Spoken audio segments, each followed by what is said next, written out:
I don't know how many of you are into playing cards, but I am willing to bet that at least some of you would be able to skate your way through Rummy or Spades if you had to. But how many of you would know how to play this game? It's called Rook, and today I plan on teaching you how to play what I believe to be one of the most underrated card games out there. So if you hadn't guessed already, Rook isn't played with a standard deck of cards. That's because there are a few caveats to this game. The first of which being, instead of having things like diamonds and hearts, we have colors: black, yellow, green, and red. Rook is played between 4 people and 2 teams. Everyone starts out with 13 cards in their hand, and there's a 5-card randomized nest in the middle. The way you determine who gets the nest is by bidding. Bidding starts at 75 and goes all the way until 200. No one actually bids 200 because that means you're going to take every trick in the game. No one's ever really that confident, but if you are, then go for it. Anyway, once you bid and you take the bid, then you get to determine what trumps are. So trumps can be yellow, green, red, whatever you feel that your strongest suit is. Then you have to discard those 5 cards that you took from the nest, or 5 cards in your hand that you feel like are going to hurt you. The only thing is, you can't discard points.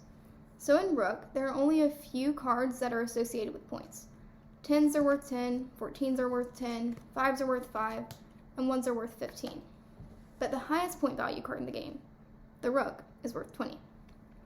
So though there are 4 of each of these other cards in the game, there's only 1 Rook, meaning that whenever trumps are called, Rook is automatically a trump. So if trumps are yellow, Rook's a yellow. If trumps are red, Rook would be a red for that round. But though it is the highest point value card in the game, it's the weakest trump in the game. So to make the bird, you have to either trump in when there are no other trumps on the table, or you have to sacrifice the bird to your partner when you feel like they have the hand secured. Meaning, say your partner plays the 1 of trumps. That's the highest card in the game, nothing's going to beat it. So if you don't have a lot of trumps in your hand and you feel like you're going to lose this, then you would want to play that on their play so that you've secured those 20 points for your team. Though I don't have a whole lot of time to get into the specifics of Rook, I would like to point out that one of the reasons I like it so much is that it's a game of strategy and memorization instead of just luck. So you have to remember what's been played, you have to remember how many trumps are still out there so that you know when your tricks are good. So I hope I've convinced you to give Rook a go, but if I haven't, at least I've let you know what Rook is. And most people don't even know it exists as a card game, so if I've even enlightened you at all to that it exists, I've done my job. But hopefully I've convinced you to at least give it a go sometime.